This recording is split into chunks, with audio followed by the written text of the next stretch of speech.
देखिए, सतपाल मान जी के यहाँ एक कार्यक्रम था जिसमें देश नहीं दुनिया में जाने वाले रणजीत भाई जी का शबद कीर्तन वहाँ था।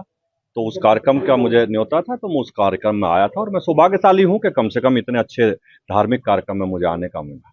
सपा सांसद है रामजी लाल जी, उनके रामली लाल जी की बेचारे की क्या हैसियत है, वो तो अखिलेश यादव के बयान है। अखिलेश यादव ने मुंह में डाला हुआ है, उनके जो शब्द वही बोल रहे हैं। सगा महाराज जी को लेकर देखिए, जो राणा सांगा पे कोई टिप्पणी करेगा, मुझे नहीं लगता कि वो देश में पनप पाएगा। अखिलेश यादव जी मान लें कि उनका राजनीतिक कैरियर आज से खत्म हो गया। मथुरा काशी को लेकर आपका बयान एक बड़ा वायरल हो रहा है कि कोर्ट का सहारा नहीं देंगे। नहीं, वो आप निश्चित समझिए, मथुरा और काशी में बहुत जल्द भव्य मंदिर अयोध्या की तरह बनने जा रहा है, आप निश्चित समझ लीजिए। मेरठ की घटना को लेकर क्या कहेंगे?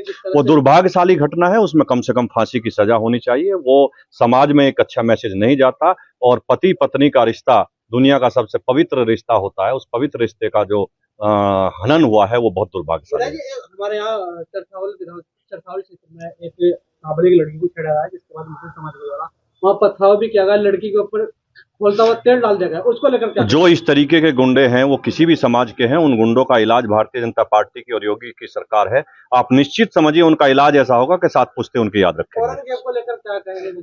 औरंगजेब की तो चर्चा है भारत में होनी ही नहीं चाहिए। औरंगजेब आक्रांता था, आतंकी था, बलात्कारी था, माफिया था। ऐसे आदमी की चर्चा आपको करनी ही नहीं चाहिए। कबर तोड़ने को लेकर अलग-अलग कबर तो अब तक समुद्र में फेंक देनी चाहिए थी। आप निश्चित समझिए बहुत जल्द कबर समुद्र में चली जाएगी। मुख्यमंत्री ने कहा था कि अब तो कोई मुस्लिम की अपने बेटों का नाम नहीं रखेगा। और नहीं, बिल्कुल नहीं रखना चाहिए।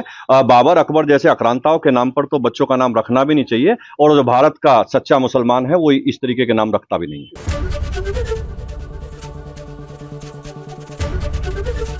एबीपी गंगा, खबर आपकी, जुबान आपकी।